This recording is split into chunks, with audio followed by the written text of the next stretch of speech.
O sea, ya era lo peor que te podía pasar ir a Lecumberri. De ser como de, bueno, voy a Lecumberri a, no me lleves a Lecumberri. Hay muchísimos testimonios de que la gente decía, me voy a Lecumberri,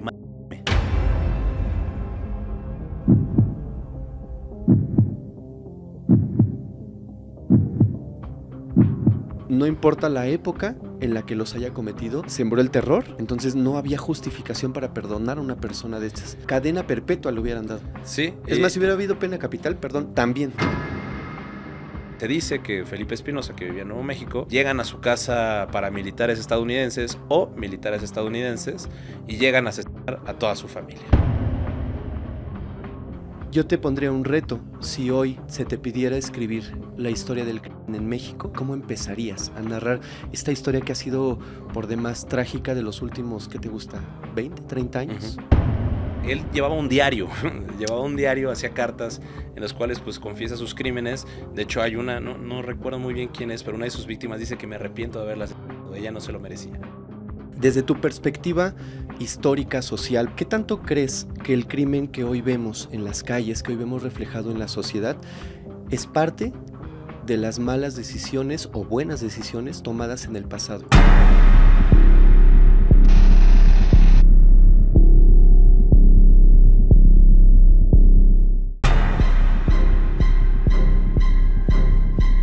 Hola amigos, ¿cómo están? Bienvenidos a un nuevo capítulo de Criminalmente. Hoy tengo el gusto de compartir la mesa de Criminalmente con una gran persona, una persona que ya habían pedido que estuviera aquí y bueno, por fin se nos hizo grabar con él. Hoy está aquí conmigo mi amigo Teca, que tiene un podcast que se llama Historia para Tontos. Amigo, ¿cómo estás? Bienvenido. Bien, muy bien, emocionado de estar por acá. Qué bueno, no, muchísimas gracias por aceptar la invitación. No, gracias por la invitación. Qué bueno, qué bueno. Oye, antes de que empecemos con toda la retahíla de preguntas que traigo, ¿podrías por favor compartirnos redes sociales, plataformas, proyectos y hablarnos un poquito de qué es lo que haces? Sí, claro, primero me disculpo que estoy un poco ronco porque estoy un poquito enfermo, Okay. Pero por si suena un poco raro, Okay. Pero es de eso. Bueno, yo soy Teca de Historia para Tontos. Actualmente tengo la plataforma de divulgación histórica más grande en habla hispana y tenemos un podcast que es el podcast número 1 de historia, también en habla hispana en Latinoamérica y México, que es Historia para Tontos Podcast. Ok, perfecto. Pues para quien no te conozca, ya saben, ahí están las plataformas para que sigan su trabajo. Yo he visto bastantes de tus videos y la verdad es que todos te ubicamos por el mapita que habla, ¿cierto? Sí. Ahora, te tengo que hacer una pregunta que es obligada. Si no te la hago, me van a regañar. ¿Por qué Historia para Tontos? Pues al principio la verdad fue un plagio Bueno. de Universal History for Dummies. Ajá. ¿No? Entonces justamente como que se me hizo muy chistoso pues de que no existía en español Historia para Tontos, literalmente. Entonces dije, no, pues de aquí me voy a agarrar para ponerle Historia para Tontos, pero ya después agarró un sentido en el que esta es historia para gente que no le gusta la historia, ¿no? Para gente que se considera tonta en la historia como yo. No, porque yo soy el tonto mayor, o sea, a pesar de que sí dicen, es que sabes mucho, no lo sé todo, no es la verdad. Entonces sigo siendo un tonto en la historia y siempre lo digo, Historia para Tontos es para aquellos que les gusta entrar en estos temas, ¿no? Porque cuando ya se hagan expertos en historia, entonces ya no va a ser para ellos Historia para Tontos porque lo dejaron de ser. Ahora que buscan historia para académicos, historiadores pro max, ¿no? Ok, Sí. Es que, ¿sabes qué? Conocer la historia, bueno, a mí en lo particular me gusta mucho leer acerca de esos temas, me gusta conocer la historia tanto de mi país, de México, que es fascinante, y también me gusta de pronto conocer un poquito de la historia pues de otros países. Una parte porque mi trabajo así lo exige y otra parte porque es un gusto muy particular que tengo, pero conocer la historia es fascinante y no me dejarás mentir, porque además de que aprendemos nos damos cuenta de los errores que hemos tenido en el pasado como humanidad, ¿cierto? Sí, de hecho, o sea, la historia nos ayuda a comprender nuestra realidad, ¿no? Desde cosas muy sencillas de por qué hablamos español y por qué México se llama México, Así es. ¿no? Hasta poder entender cuáles son las causas de los problemas que tenemos actualmente, ¿no? Porque de hecho, mucha gente con esa frase que no estoy muy casado de el que no conoce su historia está destinado a repetirla, no es tanto que la historia se repita, sino que más bien vamos a saber cómo solucionarlo de una manera distinta, porque la historia no es cíclica, siempre los factores son distintos, puede ser que se llegue a parecer, pero justo aprendiendo la historia sabemos cómo evitar ciertos problemas y también cómo resolver los problemas que tenemos actualmente. Te quiero hacer una pregunta. Desde tu perspectiva histórica, social, porque tú conoces mucho del contexto de México principalmente, ¿qué tanto crees que el crimen que hoy vemos en las calles, que hoy vemos reflejado en la sociedad, es parte de las malas decisiones o buenas decisiones, no lo sé, tomadas en el pasado? Y cuando digo el pasado, no me refiero a administraciones pasadas, me refiero a hace décadas, hace siglos inclusive. México tiene una historia muy rica en todos los sentidos, pero ¿qué crees tú que hayamos arrastrado o qué crees que hay una consecuencia de esas decisiones? Sí, la verdad sí. Yo creo que lo que tenemos ahorita del crimen actual, todo el tema de seguridad, para mí no es algo que nos tengamos que ir siglos atrás, porque ya es una cuestión sistemática del México moderno, ¿no? México tuvo grandes problemas en el pasado, ¿no? Desde su fundación, de que no sabíamos si íbamos a ser un imperio, no sabíamos si íbamos a ser una república, después si íbamos a ser una república centralista o una república federal, ¿no? Entonces, esos problemas sí llegaron a la consecuencia de lo que es el México hoy, pero yo creo que lo que tenemos actualmente ya es derivado del México moderno postrevolucionario. Estamos diciendo ya desde la creación del PRI, ¿no? Desde la entrada de ¿cómo se llama? De estos personajes como Lázaro Cárdenas, donde ya entramos en un sistema más capitalista, un sistema que pues justamente la desigualdad ayuda a que pues se creen estos entornos de inseguridad, ¿no? E inclusive, o sea, si nosotros nos vemos un poco a la historia del narcotráfico, pues empieza aproximadamente de los 50, los 60, cuando pues la inseguridad en México empieza a crecer. También tiene que ver otros factores geográficos, ¿no? Que somos un país sumamente fértil, donde puede crecer cualquier cosa, tú arrojas una semilla y crece, y, y eso ayudó a que pues muchas cuestiones que ahorita que tenemos con el narcotráfico se prevalecieran. Ahora, yo creo que sí nos tenemos que ir ya a mediados de siglo para ver que son temas de desigualdad los cuales han conllevado a este tema de seguridad, ¿no? Porque a pesar de que sí podemos ver que cómo es que llegó esta cuestión del capitalismo y el neoliberalismo a México, que es resultado de una revolución mexicana, que fue resultado del porfiriato, que fue a causa de la dictadura de Benito Juárez, que fue a causa de esto y el otro, Es que eso iba, las consecuencias de una y de otra. Sí, esto es consecuencia de absolutamente todo. Ajá. Pero si queremos estudiar las causas reales, yo creo que nos tenemos que ir a mediados del siglo XX. Pero sí, o sea, es básicamente si uno... Por eso a mí me gusta mucho la historia, porque todo está conectado, ¿no? O sea, es así como, ¿por qué hay inseguridad? Porque se metió el método neoliberal a causa del fallo del sistema de sustitución de importaciones que entró gracias a esto. Sí. Y así nos podemos ir atrás y de repente ya llegamos a la conquista de México. Sí, sí te creo, Sí. sí te creo. Eso es lo fascinante, lo interesante de la historia, que cuando la empezamos a conocer nos damos cuenta de cómo se va hilando poco a poco y cómo una pequeña decisión pues desemboca en esto que estamos viviendo al día de hoy, Sí. ¿no? Ahora, tú cuentas las historias con un poco de humor, la verdad es que las haces muy amenas, las haces divertidas y haces que nos quedemos a escuchar la historia de cualquier personaje de México, tanto en la política como vida social, etcétera, porque nos atrapas con eso. También metes un poquito de humor en estas historias y eso es, creo que, parte de tu éxito, porque lo haces interesante para quien te escucha o para quien te está viendo. Pero ahora yo te pregunto, ¿crees que hasta cierto punto es peligroso que estemos normalizando o riéndonos de actos criminales como lo puede ser el crimen organizado, como pueden ser los políticos corruptos o la simple situación que ahorita está asolando a México, que son las desapariciones? Yo creo que sí es muy peligroso burlarse de eso, porque justamente yo creo que a través de si haces una burla que tienes el objetivo de minimizar, entonces estás normalizando, ¿no? Es así como, ay, pues esta es lo que pasa, así es México. Tenemos 200,000 asesinatos en el último sexenio. Bueno, pero así es, vamos a reírnos, ¿no? Yo creo que eso está mal. Yo, por ejemplo, no sé si lo has notado y no sé si los que me conocen me han notado, yo no me burlo de las víctimas, no me burlo de justamente, que es lo último que quiero hacer. Lo que yo me burlo es la ironía de cómo llegamos a esa situación, ¿no? O sea, ¿cuál es la ironía de que el crimen organizado es una consecuencia de justamente de la corrupción de los políticos con que estén coludidos con el ¿no? De que esto lleva a tantas consecuencias cuando todo puede ser solucionado de una manera bastante sencilla, ¿no? O sea, por ejemplo, si me preguntas, o sea, yo por ejemplo no me burlo de la desigualdad, sino es la ironía de la desigualdad que nos lleva a estos temas del crimen organizado, de la inseguridad y pues obviamente del abuso de poder de los gobernantes.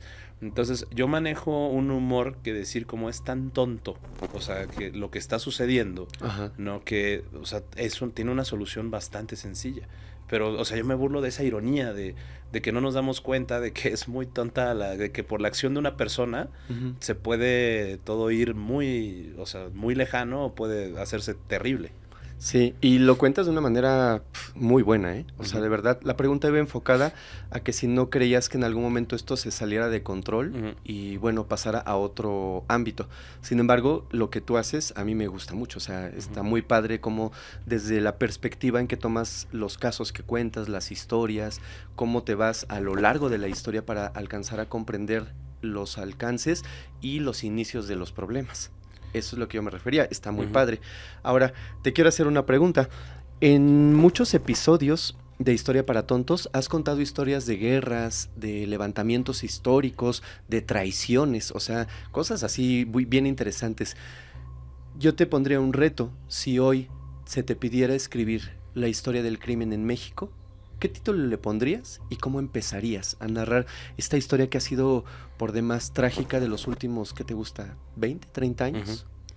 Si tuviera que ponerle un título a la historia criminal de México, yo creo que sería, entre pregunta, Ajá.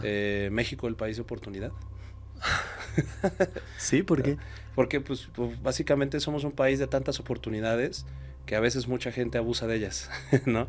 Tenemos la oportunidad de crecer como país, como sociedad, pero también existe mucha oportunidad de abusar del sistema, de hacerse una persona corrupta, la oportunidad sencillísima de volverse parte del crimen organizado y salir impune de ella, Ujú. ¿no? Entonces yo creo que sería eso, México un país de oportunidad.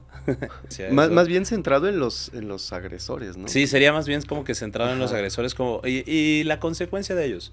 O sea, yo siempre he pensado que todo es un tema de sistemático y que ajá. inclusive ya también pues de las pobres, de las personas que llegan a actuar individualmente Ujú. son unas cuestiones que pues a lo mejor sí tienen algunos temas ahí psicológicos, pero que también si el sistema no les ayuda, entonces llegan a hacer cosas terribles. Oye, ¿y tú que has estudiado, que has puesto la historia, que la has visto desde muchas perspectivas, qué crees que nos hace falta aprender a nosotros como sociedad? Tú que has analizado y que has visto Ujú, muchísimos contextos, perdón, de la historia, ¿qué crees que nos hace falta como sociedad en general? No me refiero que le hace falta al gobierno ujú. o de manera Sí, individual, sí, sí. no, o sea, a todos. ¿Qué nos hace falta a través de la historia que no hemos llegado a aprender? Empatía. Yo creo que a la sociedad mexicana le hace falta empatía. O sea, muy, a lo mejor como que muy, podría ser bíblico, ¿no? De amor al prójimo, Ujú, porque pues vivimos en una sociedad muy clasista, donde inclusive, y hay unos analistas sociológicos, bueno, hay unos análisis sociológicos muy interesantes sobre la sociedad mexicana, ujú. que habla de que en México la vida humana de un mexicano puede valer más que la otra.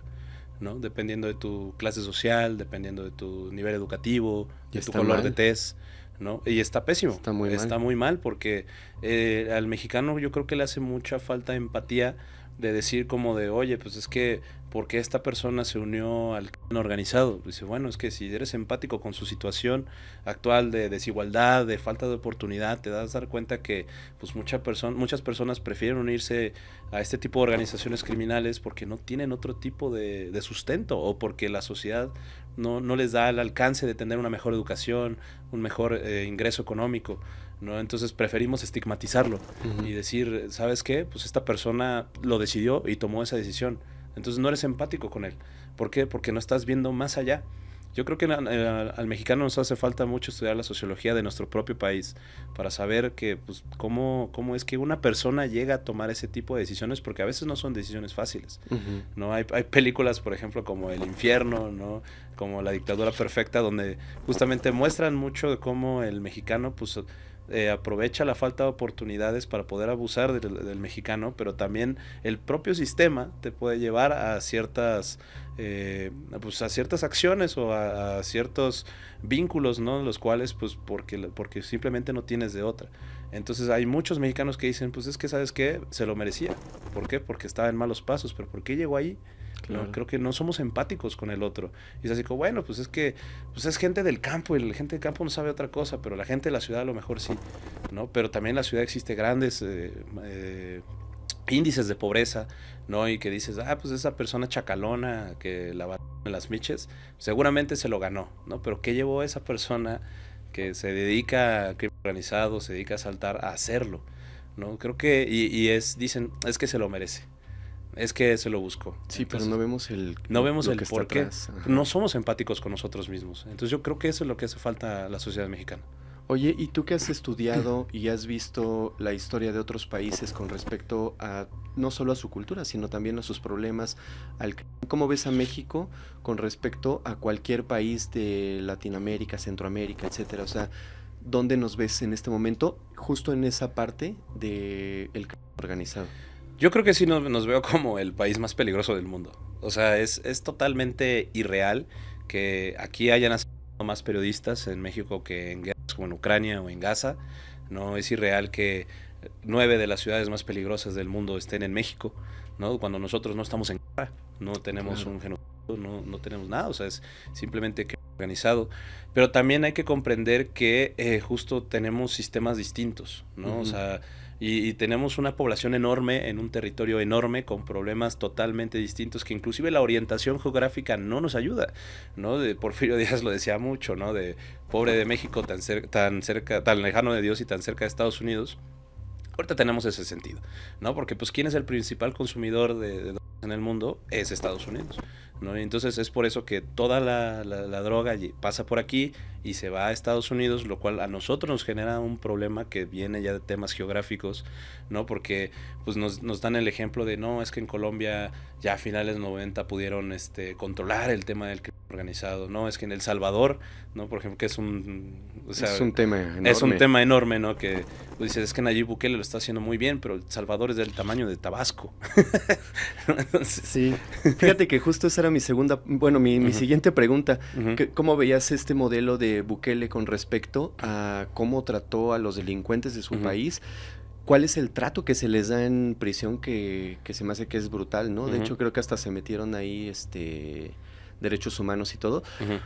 Pero hay algo que sí comparto, o sea, es gente que le estaba haciendo un daño enorme a la sociedad, no merecían estar libres, estaban arrebatando vidas de personas inocentes y lo hacían con, además, máxima crueldad. O sea, desde mi punto de vista, yo creo que no está tan mal ese modelo donde limpió las calles y metió a todas estas personas a estas prisiones nuevas, donde hay un nuevo reglamento y una nueva manera de tratar a estas personas tan pésimas, no puedo decir la palabra que quisiera, pero tan malas, que le hicieron un daño enorme a la sociedad. ¿Tú crees que un modelo como el de Bukele funcionaría en México? Yo creo que el modelo de Bukele no funcionaría en México, primero por las diferencias que tenemos, ¿no? O sea, Bukele tenía un tema de pandillas, ¿no? Que son muy diferentes a crimen organizado y narcotráfico en México. O sea, estamos hablando de que, por ejemplo, tan solo el crimen organizado en México se estima que tiene entre 300,000 y 500,000 personas dentro de sus filas, ¿no? O sea, que es una cantidad enorme. ¿No? Y por ejemplo, si nosotros hiciéramos eso, estamos metiendo a 500,000 de personas en la cárcel que, uno, necesitan ser sostenidos, o sea, mantenerse, ¿no? Porque eso sale del erario público, es un gasto público. Dos, pues en El Salvador creo que son 5 millones de personas las que habitan en ese país, ¿no? Lo cual yo creo que si se enfoca en ese tema de poder hacer una limpieza, y limpieza entre comillas, ¿no? Una limpieza, pues, es un poco más sencillo hacerlo porque también la geografía de El Salvador es muy pequeña. Sí, es muy distinta a nosotros. Es muy distinta a nosotros, te digo, El Salvador es un país muy pequeñito, yo creo que es del tamaño de Oaxaca, no debe ser de ese tamaño, desconozco las dimensiones, pero pues justo también, mira, yo tengo ahí temas, unas ideas como que encontradas, porque pues sí, es gente que le hacía daño a la sociedad, ¿no? Se podría decir, porque pues hasta ¿no? Pero, por ejemplo, las cárceles tienen otro nombre, no se llaman cárceles, se llaman centros de reinserción social, que se supone que las cárceles están hechas para, sí, escatimar, bueno, regañarte y decirte, tienes un castigo por tus crímenes, pero te vamos a enseñar a volver a insertarte a la sociedad. Si nosotros vemos que ya no tienes que tienes un problema más allá, te dejamos toda la vida, ¿no? Que es pues la cadena perpetua, ¿no? Pero justo el tema de Bukele es que ya hay una cuestión de violación de derechos humanos a gente inocente, porque se sabe que dentro de esas prisiones también hay personas que no hicieron nada. Entonces ahí yo creo que va un poco donde ya tenemos una dictadura totalitaria de Bukele que puede meter a la persona que él considera un criminal.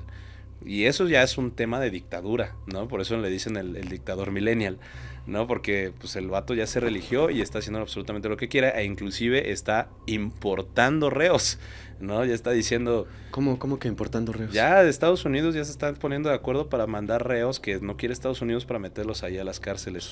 O sea, son sus cárceles privadas, ¿no? Ya son sus cárceles personales. Ajá. Entonces yo creo que cuando ya entres en un tema en donde estás castigando gente inocente, sí, ¿no? Y sí. Aparte... que pues a lo mejor los puedes tener en unas condiciones pues en las cuales pues aprendan su castigo y puedas darle un ejemplo a la sociedad, también ya tenerlos en cuestiones inhumanas donde ya tenemos más de 300 por inanición, ¿no? Donde pues sí dicen así como de pórtense bien o que me lo dijo mucho, pórtense bien o les quito el pollo, ¿no? Entonces ¿cuál es el sentido de seguirlos manteniendo ahí si no van a enseñar? O sea, lo que le está enseñando a la gente salvadoreña es te portas mal, te vamos a meter a la cárcel, ¿no? Que es aquí en México lo mismo, pero allá es una condición infrahumana donde sí, Salvador ha mejorado su condición criminal, o sea, porque sí mucha gente lo dice, pero también muchos retractores de Bukele dicen es que están metiendo a gente que no tiene nada que ver, o sea, que ya son perseguidos políticos, que ya son periodistas, que ya, o sea, que es gente que no, es inocente o que están llenando un porcentaje, ¿no? Que necesitamos nosotros decir, sí tenemos 60,000 personas. Pero ¿cómo lo hacemos en México? Donde pues tenemos entre 300,000 y 500,000 personas dedicadas solo al narcotráfico, ¿no? Más las pandillas, más esto y el otro. Y aparte hay que mantenerlo, ¿no? Porque si metemos a 500,000 de personas, ¿en dónde las vamos a meter? ¿En dónde van a estar? ¿Qué aseguran que las cárceles no se van a transformar en pues un avispero de donde pues nada más radicalices a la gente, ¿no? Y también pues a quiénes vas a meter, ¿no? Porque tú te das cuenta, Bukele nada más meten a personas de escasos recursos. Es muy raro escuchar que están arrestando a políticos. Aquí en México es un sistema ya, o sea, de lo que le llaman el narcoestado, ¿no? ¿A poco vas a meter a la cárcel nada más a 65,000 pistolos que no saben ni leer ni escribir, pero no te vas por las cabecillas? Gobernadores, diputados, senadores, empresarios, ¿no? Entonces, ¿por qué no mejor encarcelamos a la gente que tiene el dinero?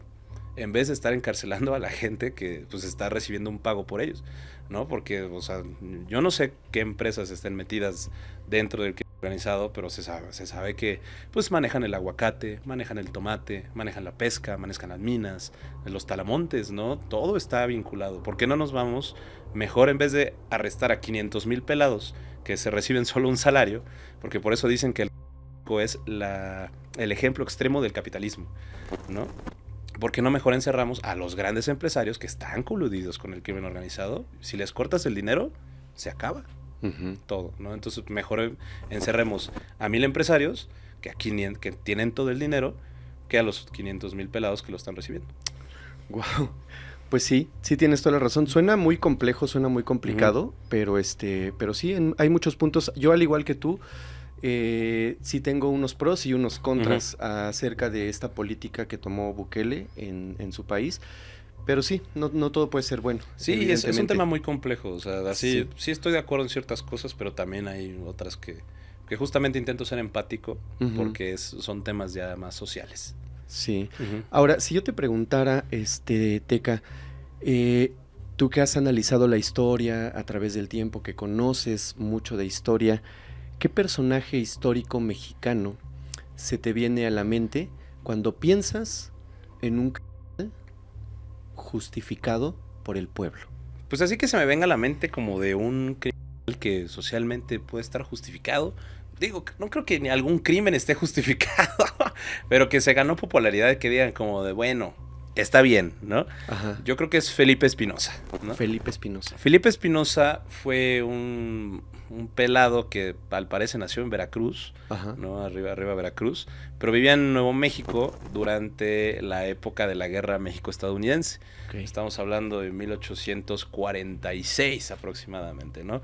Y que inclusive, si quieres, así en términos, le puedes llamar el primer asesino serial de México. El primer serial de México. El primer serial de México, porque era mexicano. Ok. ¿No? A pesar de que, pues recordemos que se da la independencia de Texas y después de la independencia de Texas viene la guerra México-estadounidense, ¿no? La primera intervención estadounidense en México.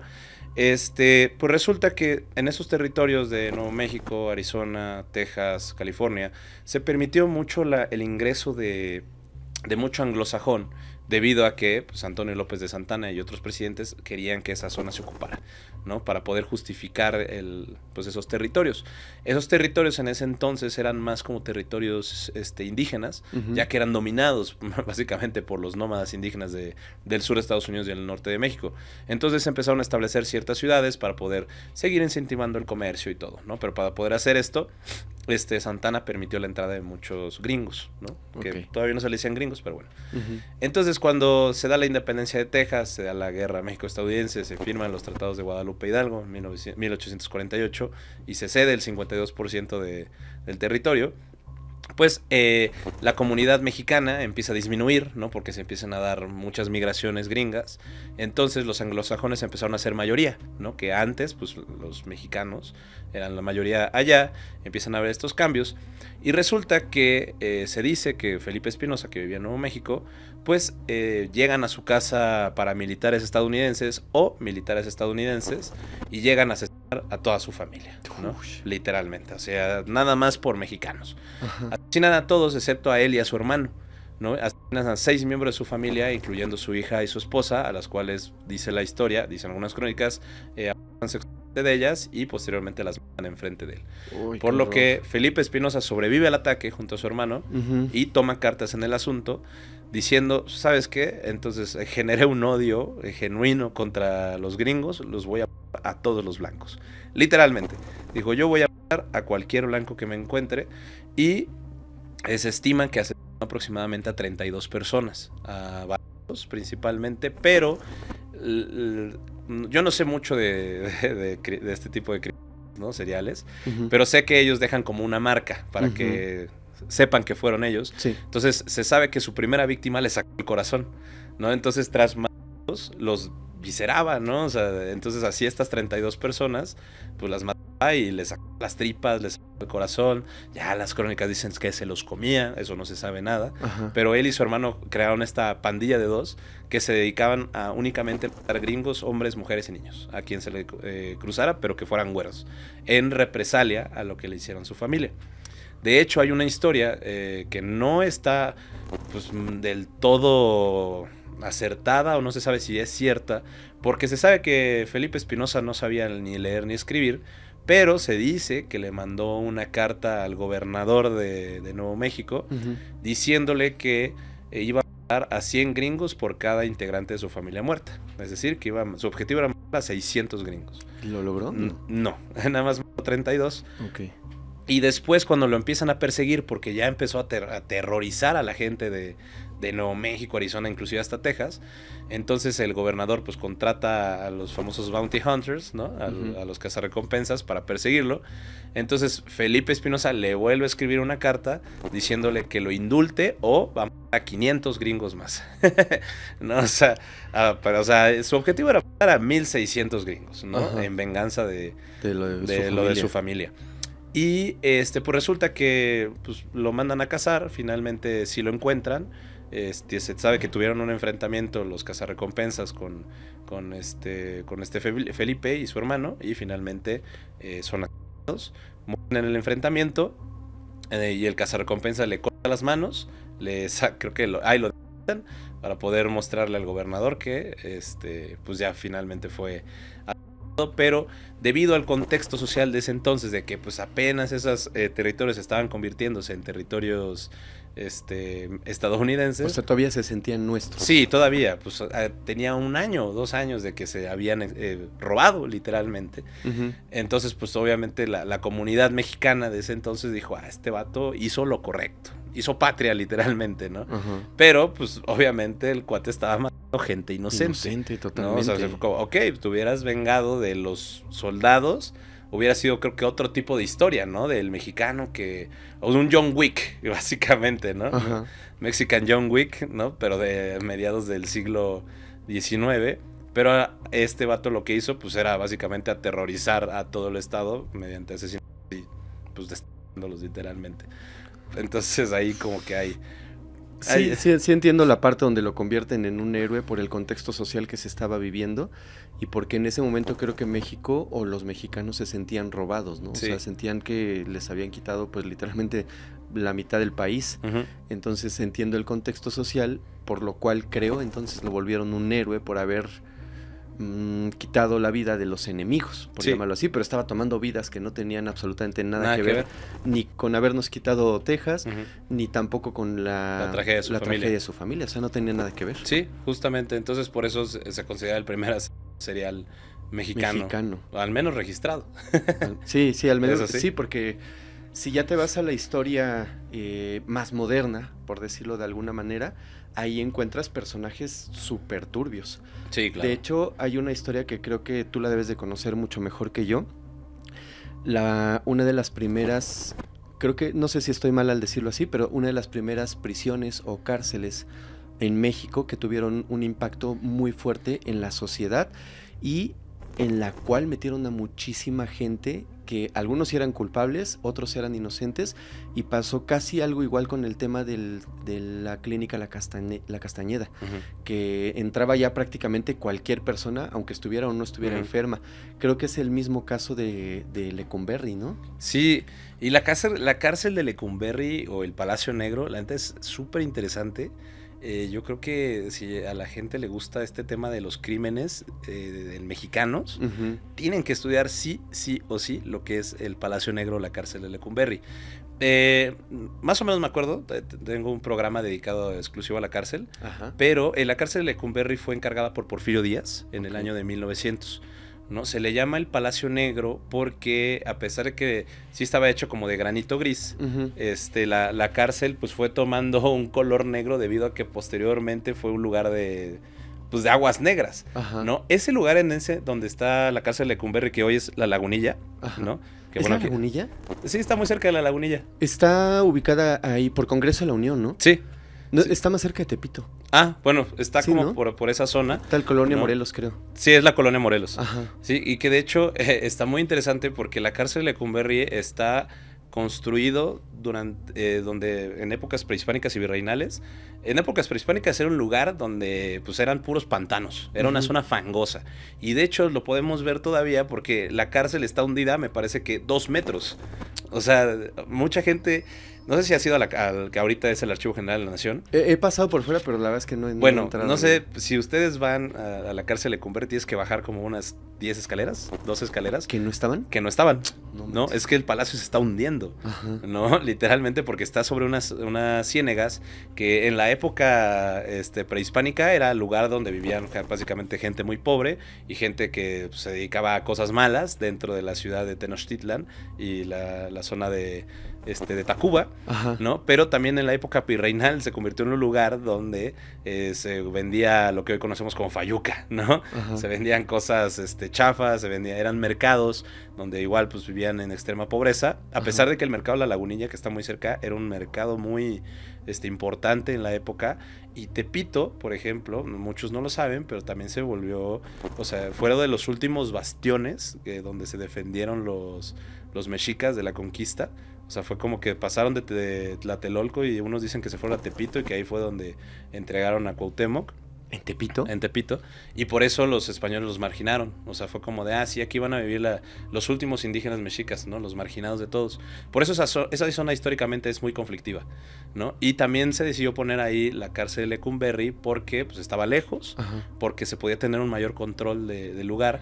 Y aparte, algo muy interesante es que Porfirio Díaz quería hacer la cárcel más moderna del continente americano. O sea, no de México, Ajá. no de Latinoamérica, del continente americano.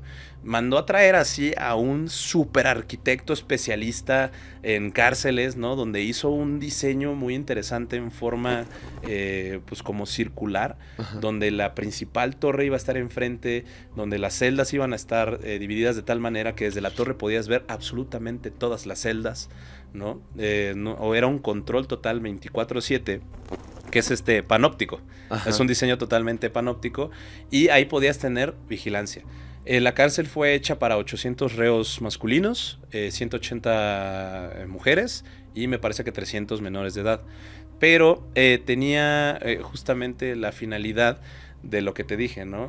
Que ser un centro de rehabilitación social. Uh-huh. O sea, donde las cárceles, sí, las celdas iban a estar, pues, muy vigiladas, pero también las personas iban a tener como ciertas oportunidades, Ajá. ¿no? Para poder Regresar a la sociedad. reintegrarse a la sociedad, ¿no? Tenían bibliotecas, tenían escuela, tenían muchas cosas.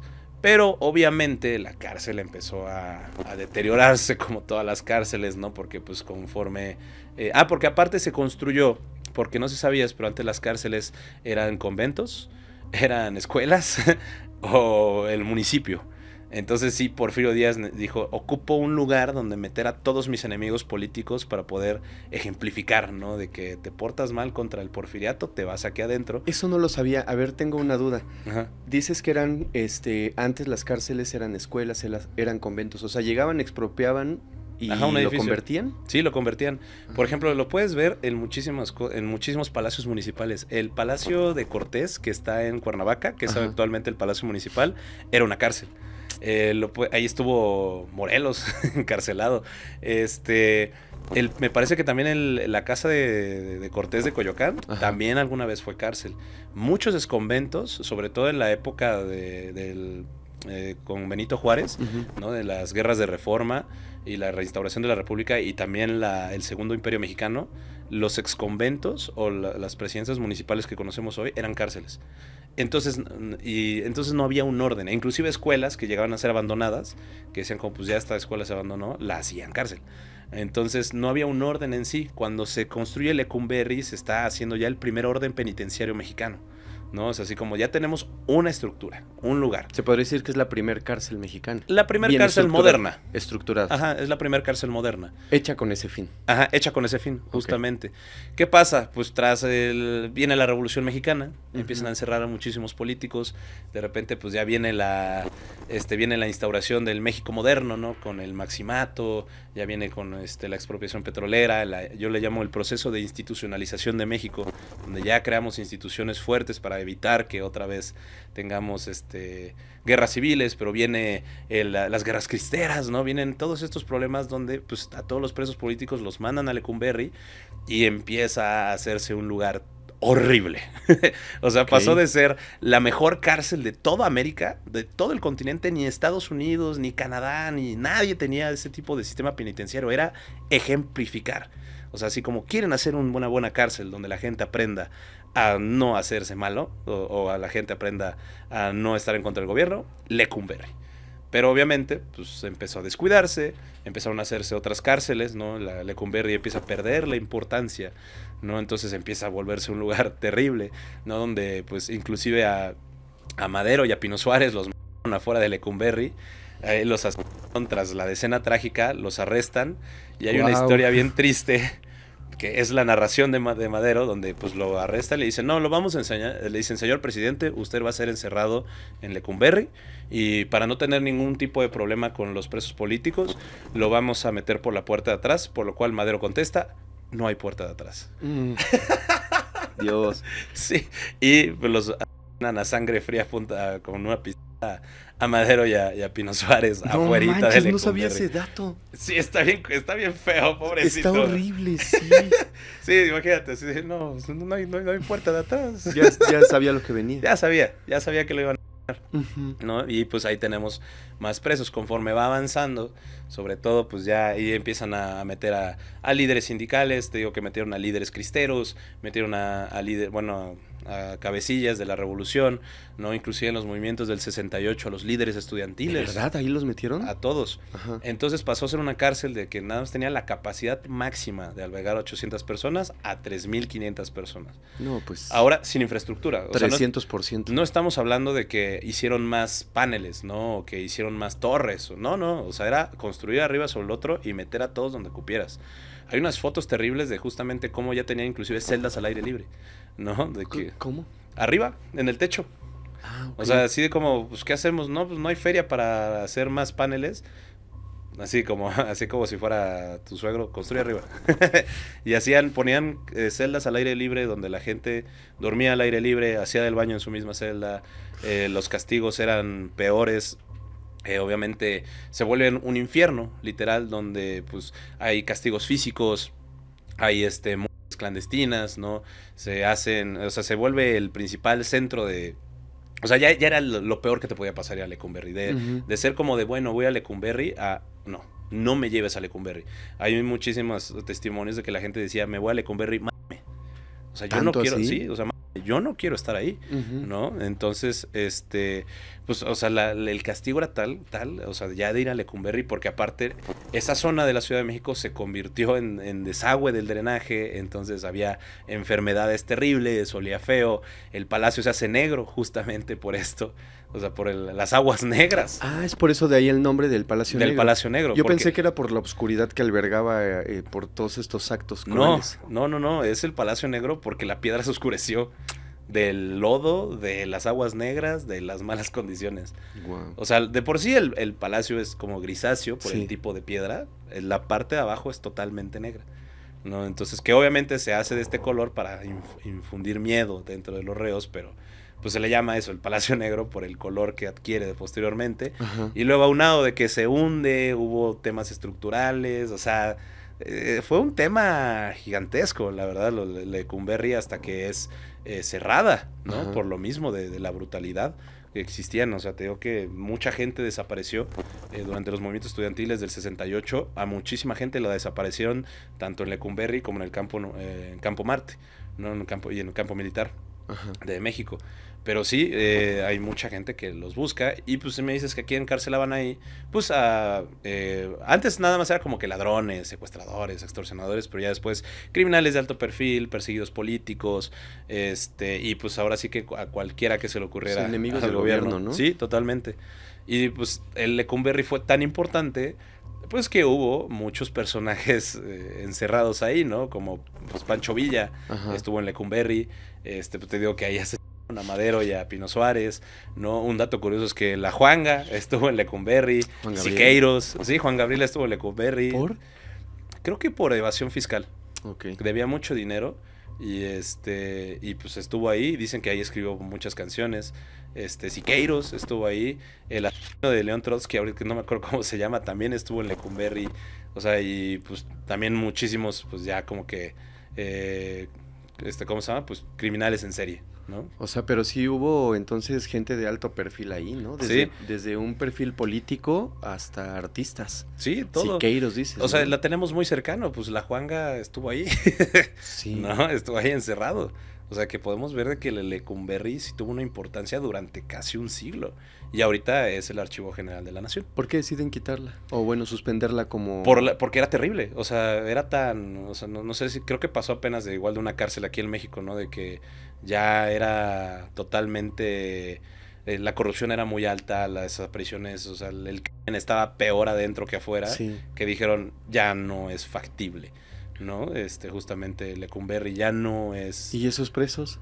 se movieron a diferentes partes de México. Ah, O sea, justamente como para fragmentarlos y decir, no, pues si aquí ya hicieron básicamente Una comunidad. una comunidad, separa la comunidad para que se deshaga todos estos temas.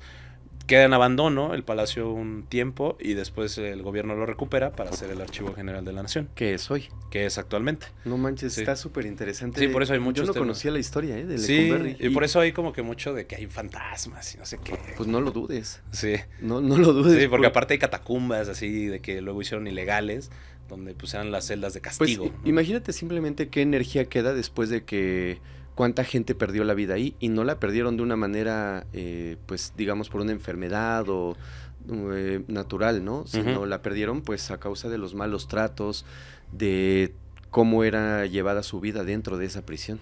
Sí, justo, ¿no? O sea, tú hablas con la gente que trabaja ahí, porque, o sea, el Archivo General de la Nación podemos entrar todos. Tú si te sacas tu licencia de investigador puedes entrar a muchas cosas. De hecho, para mí, si tú me preguntas históricamente hablando, el Archivo General de la Nación es la mayor joya que tenemos, Ajá. porque tenemos todo ahí, códices, constituciones, ¿Códices? tratados, códices prehispánicos. No manches. Ajá, códices prehispánicos, Ujú. tratados, la historia de tu familia puede estar ahí en el Archivo General de la Nación. Puedes investigar todo lo que quieras. O sea, neta, si por alguna razón se llega a quemar, Valió la en historia. serio, la historia mexicana se pierde. O sea, es importantísimo. Afortunadamente ya está la mayoría digitalizado, Ajá. pero no es lo mismo Sí, claro, que tener la que constancia tener física. ajá, que tener la constancia física que sí existió, ¿no? Entonces, pero si le preguntas a muchos investigadores, dicen que pues escuchan gritos, que de repente se aparecen gentes, ¿no? Luego ves sombras de gente, ¿no? O sea, que sí está, y sí tiene una vibra bien sketchy, o sea, tú te metes. Yo sí creo en eso, ¿eh? Y creo que sí debe de haber energías que se Sí, sí quedaron tiene una ahí. vibra bien. Yo no soy muy creyente, pero me han pasado cosas. Pero entonces. Tú has ido, ¿no? Ajá, yo he ido y sí se siente de que es frío. O sea, en primer lugar, ¿no? Es un edificio frío. Pues primero por los materiales que está hecho. Y es así como se sabe que aquí pasaron cosas muy malas. Ajá. ¿No? Entonces, pues sí, ahí de que lugares que casi casi te dicen, sí ve, pero no vayas solo. Dentro de Ajá, Lecumberri. dentro de Lecumberri, si no quieres que te espanten, ¿no? Ok. O sea, todo el mundo habla de eso, pero pues sigue siendo el edificio Yo más nunca he ido, importante. pero sí tenemos acceso libre, ¿no? Sí, es museo. Es un museo. Es un museo, sí, o sea, hay obviamente paneles. Porque las oficinas aparte son las celdas, ¿no? O sea, las oficinas son las celdas recicladas. Entonces, pues sí hay unas partes donde obviamente ya tienen puertas normales, hay otras donde todavía hay barrotes. ¿En serio? Sí, pero tienen o sea, puedes ver tratados y todo un montón de cosas que tienen ahí dentro del archivo, que es Ajá. parte del museo, y te dicen de dónde a dónde sí puedes pasar y de dónde a dónde no. Ya si quieres pasar más allá, necesitas tener una cédula de investigador. Para que te dejen Para que te dejen y entrar. documentar. Sí. No manches, es fascinante esa historia, ¿eh? Yo no Sí. la conocía. Sí, No la nena, es conocía. muy raro. Yo cuando fui a grabar ahí, sí dije, oye, esto es importantísimo. Sí, sí, de hecho sí. Tan Sí. solo por la historia que contiene, pero más allá de eso, por todo lo que alberga Lecumberri entre sus paredes. O sea, todo Sí. eso que dices, no dudo que haya ahí algunos bosquejos de la Constitución. No, están constituciones. Ah, están constituciones. Están las originales de las constituciones, originales de tratados, originales de cartas, o sea, y eso los puedes ver algunas, ¿no? Por ejemplo, hay unas cosas que pues son los archivos primigenios, ¿no? Que es así básicamente de las primeras delimitaciones de cierto pueblo, ¿no? Mm. Entonces que datan del siglo XVI, del siglo XVII, ahí los tienen guardados. O sea, me acuerdo, mi abuelo quería hacer una vez un árbol genealógico de su familia y fue al Archivo General de la Nación, ¿no? Porque tienen de todo el país, o sea, no solamente la Ciudad de México. O sea, por eso es muy importante. Es el lugar favorito de los historiadores, ¿no? Porque ahí puedes buscar todo lo que quieras. Sí, Ujú. está súper interesante. Nos vamos a dar una vuelta, ¿eh? ¿Sí? Sí, claro, 100% recomendado. vamos a hacer ahí algún capítulo, algo, porque se me hace muy interesante todo, o sea, aparte de la historia, todo lo que contiene, toda la historia de México que tiene ahí entre esas paredes. Ujú. Está Sí, súper totalmente. interesante. No, cuenta muchísimas historias. Te digo que es algo muy local. O sea, se cerró en los 60 aproximadamente, 68, Ok. 69. Y se volvió a abrir en 1977. O sea, fueron 10 años de abandono, que fue cuando se decide recuperar. Y construir el Y Archivo construir el General de Archivo la Nación. General. Oye, pero dentro de todas esas personas que entraron, me decías que había también seriales, había artistas, había políticos, etcétera. Pero realmente había personajes muy importantes en cuanto al crimen se refiere. Importantes me refiero que qué bueno que los agarraron, pero estuvieron ahí, ¿cierto? Ujú. Sí, pues yo creo que uno de los ejemplos claros es uno que es el chalequero Ajá. y otro que es Goyo Cárdenas, ¿no? Que yo creo que la historia de Goyo Cárdenas, que es el extractor de Tacubaya, Ajá. es bastante interesante porque es un personaje que empezó como criminal, luego como una persona con trastornos mentales, a abogado y luego a una celebridad en México que murió en los 90s. O sea, se hace como que bien interesante eso. Fíjate que hay una historia que me cuenta mi mamá. Dice que un día se lo encontró de frente en el centro. Ajá. Órale. Supongo que... ¿Cuándo dices que salió? En los 80s, creo Sí. que llegó a salir una cosa así. Sí, Ajá. dice que lo encontró de frente ahí en el centro. Nosotros siempre hemos frecuentado mucho esa zona del centro histórico. Ujú. Y dice que iba caminando, no me acuerdo si por la calle de Madero o por Eje Central. Y dice que lo vio de frente, pero que sí era una figura que imponía. O sea, Ujú. que era una persona que tan solo de verla te podía causar miedo. Ella lo reconoció porque en esa época en los diarios, en todos lados, pues Ujú. obviamente estaba la foto y figura de esta Sí, persona. salió en el 76. Ah, Ujú. porque tristemente, como bien dices tú, se convierte en una celebridad posterior. Ujú. Entonces, cuando sale, ella me contaba que alguna vez caminando por esas calles lo encontró y que sí, pues sí le dio miedo, porque pues imagínate toda la historia que traía. Sí, claro. No, aparte es bien interesante porque, o sea, bueno, la historia de Goyo Cárdenas es muy loca porque pues igual, orgulloso veracruzano, Ajá, nacido en 1915, ¿no? Se mudó a la Ciudad de México ajá. y pues es una persona que estudió química, ¿no? Estudió química en la UNAM, la ¿Era cual químico? era químico de la UNAM, las personas lo consideraban un estudiante brillante, Ajá. ¿no? Una persona que, pues que era un genio básicamente en su área, un estudiante introvertido, pero obsesivo, ¿no? Un ejemplo, ¿no? A seguir básicamente, Ujú. ¿no? Pero pues que el cuate también tenía, o sea, como que estaba raro, ¿no? O sea, inclusive sus ex compañeros dicen como, no, pues este vato como que algo no me cuadra, Ajá. ¿no? Que pues también se sabe que tenía ciertos problemas mentales, ¿no? A los 16 años fue ingresado, de hecho, a un hospital psiquiátrico, Ajá. ¿no? Y justo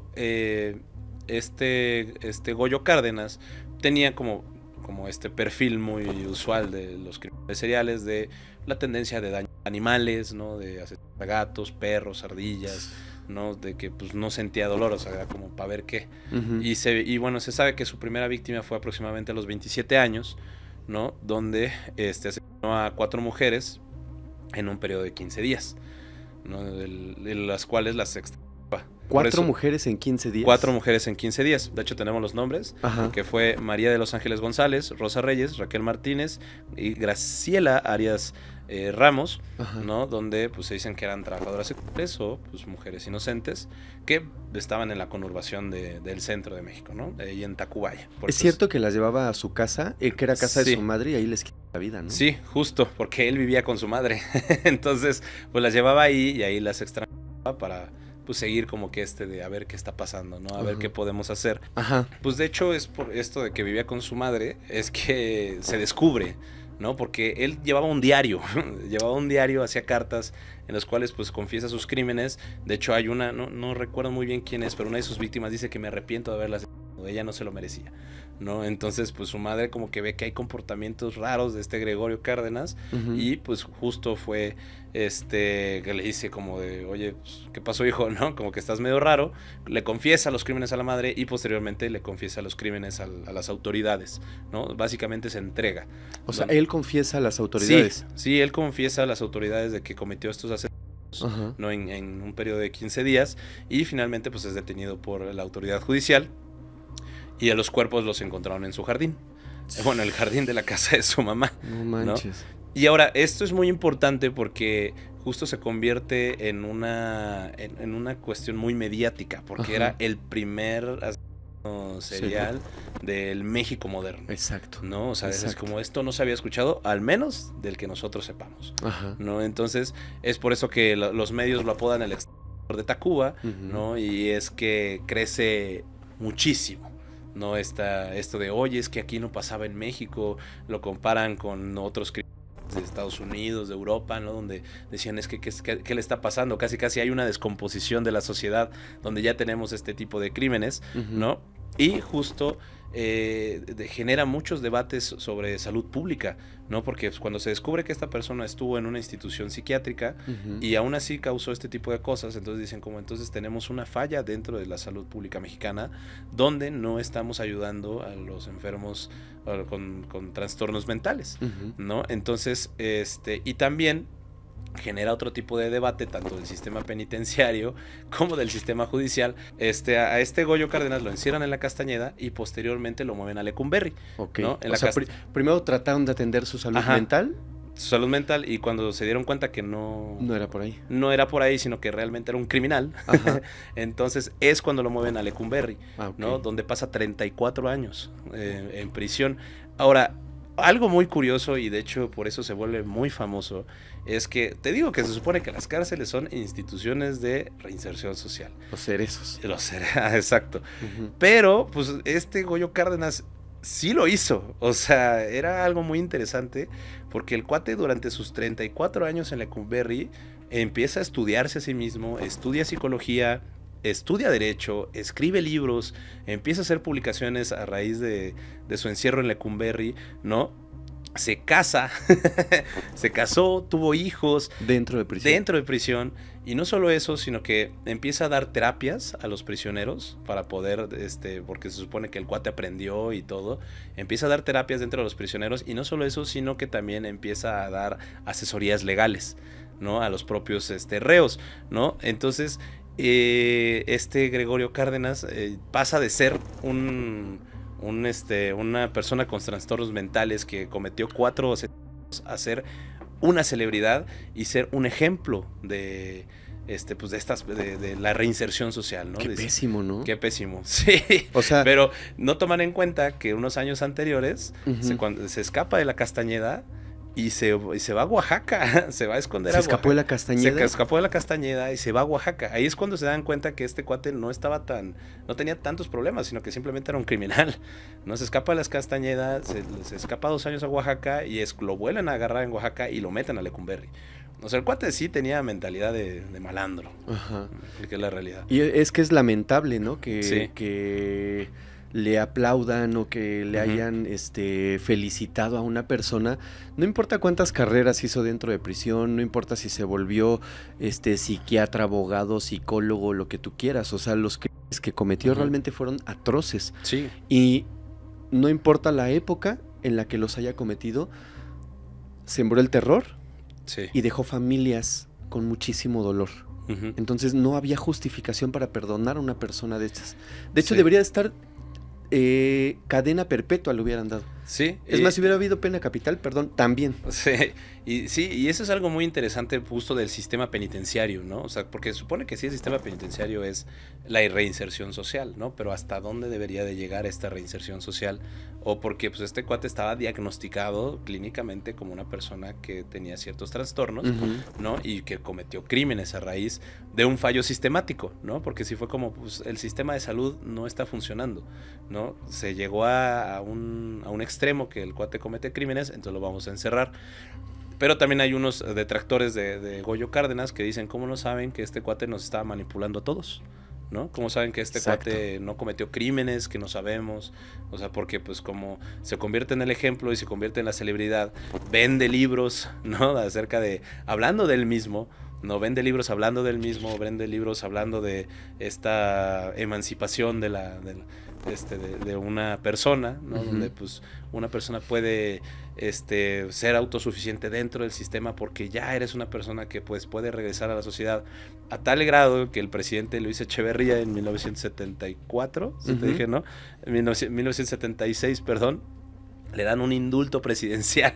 Luis Echeverría dice, ¿sabes qué? Este cuate es el ejemplo claro de que el sistema penitenciario en México funciona, entonces los vamos a dar el indulto presidencial. No. Entonces lo liberan y liberado, o sea, la gente lo recibe con aplausos, va a dar conferencias, ¿no? Va a dar entrevistas en la televisión, en los periódicos, en la radio, ¿no? A hablar sobre sus crímenes, pero cómo aprendió a redimirse, ¿no? Y ahora es el ejemplo claro de la gran reinserción social, ¿no? Inclusive fue a hablar a la Cámara de Diputados, donde lo reciben con aplausos los diputados, No. para decir, bien, Goyo Cárdenas, mataste a 4 personas, pero ya pediste perdón. Entonces, Qué lamentable, ¿eh? pero pues sí hay una situación de que la gente pues le daba miedo, ¿no? La gente le tenía miedo a Goyo Cárdenas pues, porque pues, era una persona que ya tenía una fama detrás de su Sí, reinserción, ¿no? te lo digo de primera mano. O sea, mi mamá lo vio de frente ahí en el centro y me dijo, no, es que sí me dio muchísimo miedo cuando reconocí quién era. ¿A quién no le va a dar miedo? O sea, no importa cuántos años hayan pasado, los hechos atroces que cometió, ahí están en la historia. Sí, claro. Ahí están y ahí van a seguir. Y esas familias que en aquel momento tuvieron esa pérdida, pues no creo que fueran Sí, al, no. al Congreso a escucharlo, aplaudirle, ¿no? a escucharlo o aplaudirle. O Sí. sea, Sí, claro, o sea, pues era una persona que cometió crímenes atroces, ujú. ¿no? Entonces, obviamente, mucha gente le iba a tener miedo porque como quién aseguraba que, o sea, que esta persona no lo iba a volver a Que hacer. era un manipulador. Que era un manipulador. Yo te digo, yo sí creo mucho en la reinserción social, pero también hay que tener La reinserción social de una persona que se dedica a robar tiendas. Ujú. No sé, y dices, bueno, ok, ya le sirvió de escarmiento, ya aprendió y va a salir y no va a volver a robar tiendas. Ujú. Pero una persona que metódicamente utiliza además su inteligencia, ese poder de manipulación que tenía para atraer mujeres y después quitarles la vida, no debió de haber regresado a la vida pública en ningún momento, en ningún punto de la historia. Aparte le querían hacer una estatua. No, imagínate. no es cierto. Imagínate ¿De verdad? Sí, le querían hacer una estatua, o sea, es que se consideró hacerlo, pero obviamente las familias dijeron, ¿por qué? ¿Por? O sea, este cuate hace más sangre fría a mis hijas, No, ¿no? A mi no. mamá, a mi hermana. Qué ilógico. ¿No? Entonces sí, no, o sea, obviamente, pues Goyo Cárdenas, pues hasta su muerte en los 90s, nunca se quitó esta fama de que era el dictador de Tacuba, ¿no? Y de hecho, pues su caso es y sigue siendo muy debatido en temas de sistema de salud, en temas de sistema penitenciario, ¿no? Y en este tema de la reinserción social, hasta qué grado puede llegar, ¿no? Hasta qué grado puede llegar hasta del gobierno para darle este tipo de libertad, ¿no? Una libertad presidencial, que yo creo que Echeverría era fanático de este cuate. Bueno, No. Echeverría tampoco tiene buenos antecedentes, Bueno, que sí, digamos, claro. ¿eh? O sea, Y- tampoco es una fuente confiable Sí, de y pues, tomar decisiones. Obviamente, gracias a su fama, se escribieron muchos libros, hay documentales, ¿no? Hay muchos escritos sobre este sujeto analizando, ¿no? Cómo, pues a lo mejor fue el manipulador perfecto. Más ¿no? bien. Más bien, el manipulador perfecto que logró manipular a todos los sistemas mexicanos. El de salud, el penitenciario, el gubernamental, el presidencial, ¿no? O sea, para que haya dado pláticas en la Cámara de Diputados y que lo recibieran con aplausos, estamos hablando de que el cuate era un genio, Sí. ¿no? Era un genio de la manipulación. Y pues finalmente muere el 2 de agosto de 1999 a la edad de 84 años por causas naturales en la Ciudad de México. O sea, el cuate desde que salió vivió la mejor vida que pudo haber vivido. Qué horror, qué horror. Que no, a veces perdamos la memoria tan fuertemente, que no recordemos lo que hemos vivido en el pasado y que este tipo de personas puedan volver a convivir con una sociedad y que tengan acceso nuevamente a estar cerca de personas como lo tuvieron en un pasado y cometieron esos crímenes. ¿Me explico? O sea, está horrible, horrible, horrible. Sí, la verdad sí es muy interesante, la verdad. Eso se me hace muy... Fíjate que yo no sabía, hay dos datos ahí que me impactan mucho. El primero y que me impacta demasiado es que yo no sabía que estuvo en la Castañeda, Goyo Cárdenas. No sabía que se había fugado y sabía que había estado en Lecumberri, pero esa parte de la Castañeda me sorprende Sí, muchísimo. porque justamente se le declara como una persona con trastornos mentales, ¿no? Entonces, pues fue como, bueno, una persona con trastornos mentales, que se vaya a la Castañeda, porque pues ahí lo van a tratar. Que la Castañeda es otro tema para un capítulo entero, ¿eh? Sí, claro. Porque era una institución que empezó justamente como Lecumberri, como un prodigio de tanto de la arquitectura como en este caso de la medicina o de la psiquiatría en México, y terminó igual o peor que Lecumberri. O sea, Sí. eran lo mismo con distintos enfoques. con distintos enfoques, pero la Castañeda terminó exactamente igual que Lecumberri. Sí, no, y Lecumberri justo abrió como que los paneles para personas con trastornos, bueno, con trastornos mentales que ya no podían estar en la Castañeda, ¿no? Imagínate. O sea, se fue del mal al peor. Pues es que en la Castañeda metían gente que no tenía ni siquiera un trastorno mental, o sea, tenían una enfermedad que quizás no era curable o desconocida un poquito en ese momento a la Castañeda. Sí. Y los actos que se cometían dentro eran realmente atroces, viles, eran horribles. Y por eso digo, es muy equiparable la historia de la Castañeda con la de ¿La Lecumberri. Castañeda actualmente qué es? Nada. No. Oh my God. La Castañeda, cuando se decide que pues la van a cerrar, quitan y la tumban totalmente. Pero hay una historia por ahí que necesitaría yo comprobar las fuentes porque no venía preparado para esta. Pero se dice que una persona con mucho dinero compró la fachada y parte de la estructura de la Castañeda y trasladó piedra por piedra a una localidad en Cuernavaca y pagó para que se volviera a instalar en una propiedad ya privada, al menos hasta donde yo sé, la fachada de la Castañeda. Órale.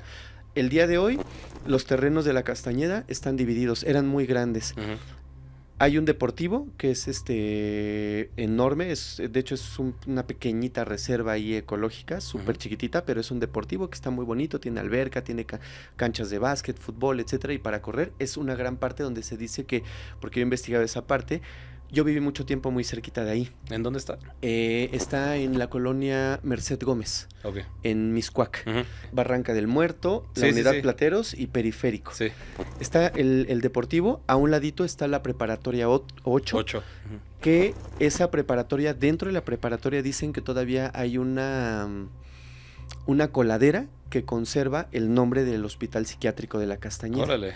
No sé si es un mito, pero creo que es real. Creo que le tendremos que preguntar a la gente de la prepa 8. Sí, dicen que es real que todavía dentro se conserva por ahí en alguno de los patios una coladera con las inscripciones del centro psiquiátrico de la Castañeda. Está entonces el deportivo, hay un centro comercial también muy famoso y está la colonia Merced Gómez. Okay. Esa colonia tiene una historia también muy ligada a la Castañeda, porque es una colonia súper pequeñita. De hecho, si no me equivoco, deben de ser no más de 10 manzanas. Yo creo que hasta menos, pero son grandes.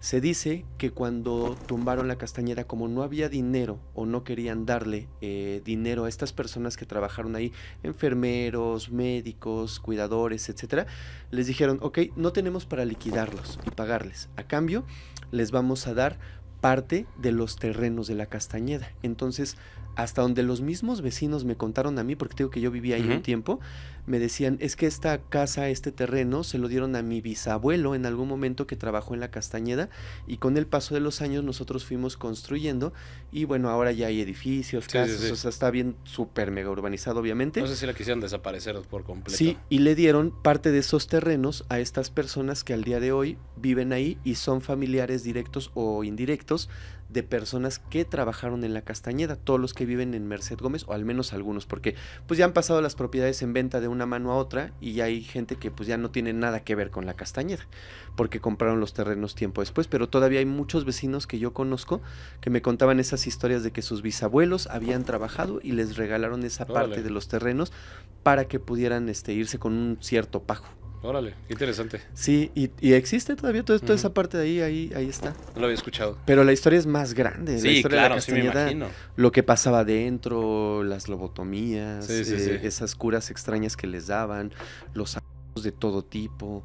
Eras prácticamente un sistema de reclusión, no era un sistema o un lugar donde podías ir a atender tus problemas o trastornos mentales, no, era un centro de reclusión prácticamente. Entonces por eso se me hizo muy extraño y asombroso que hubiera estado Goyo Cárdenas metido ahí. Sí, justo porque así fue clasificado durante su juicio, una persona con trastornos mentales, pues vamos a la Castañeda, pero como huyó y se fue a Oaxaca, como no, este vato ya es otra cosa.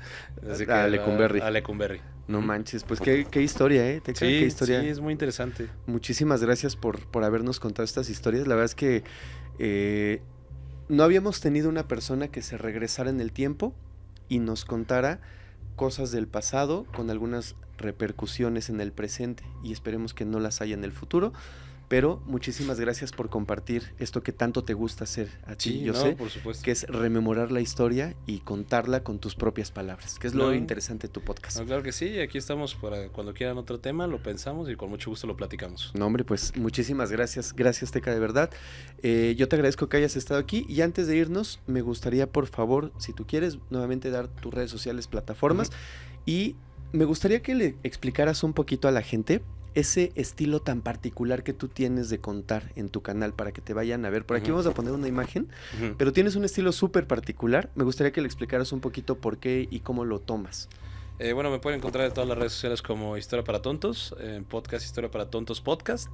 Y bueno, esta narrativa que yo utilizo para contar las cosas es porque justamente a mí me gustaría que una persona, un adolescente de 13 años, así como una persona de 99, me entienda, ¿no? Que justamente ver que la historia es tiene sentido, hay un sentido de aprendizaje de la historia, que es, como dije al principio, es aprender a conocernos a nosotros mismos, y que justamente la historia no es aburrida, simplemente yo creo que no la han sabido contar, ¿no? Justo. Entonces es por eso que utilizamos esta narrativa jocosa, a veces un poco lépera, ¿no? Pero con un lenguaje sencillo, porque creo que a veces la historia nos la cuentan tan complicada que nos da flojera y no nos explican para qué nos funciona la historia, por las cuales nosotros la vemos como una materia que a lo mejor tenemos que pasar únicamente y que no es necesaria en la vida cotidiana, ¿no? Cuando al contrario, pues justamente conocer, como le digo, conocer la historia es conocernos a nosotros mismos. Entonces por eso que lo hablamos de esta manera resumida y más sencilla para que todo el mundo pueda escucharnos. Y yo lo hago de la manera que a mí me hubiera gustado que me la contaran. Wow, pues muchísimas gracias, gracias por tu trabajo y pues échenle un ojito ahí al canal de Teca, ahí vamos a poner ahorita aquí los enlaces y todo para que vayan y pues vean el trabajo que tiene, les va a gustar porque no solamente él no toca 100% toca temas criminales, pero nos explica la historia de Tenochtitlán, de Lecumberri, no sé, de Bellas Artes, del Centro Histórico, no sé, de muchos lugares que son emblemáticos en la Ciudad de México y quizás fuera de, pero que está muy padre que nos los expliques de esa manera. Échenle un ojito ahí a su material. Súper. Gracias, amigo. Pues, amigos, muchísimas gracias por haber llegado hasta el final de este capítulo. Espero les haya gustado muchísimo. Ya saben, como siempre, nos ayuda mucho si nos dejan un like, si nos dejan un comentario, si comparten, si se suscriben al canal de Criminalmente y activan la campanita para que no se pierdan nuestros estrenos cada semana. Recuerden que tenemos 2 estrenos cada semana. Tenemos un blog donde hablamos de principio a fin de la vida oscura de algún criminal y también tenemos estos segmentos como ahorita con Teca, con invitados, donde nos vienen a compartir parte de su historia, de a qué se dedican o nos vienen a contar historias tan apasionantes como esta de Goyo Cárdenas. Entonces los invito a que se suscriban y nos vemos la próxima semana en un nuevo capítulo de Criminalmente para que juntos compartamos las historias que merecen ser contadas. Gracias.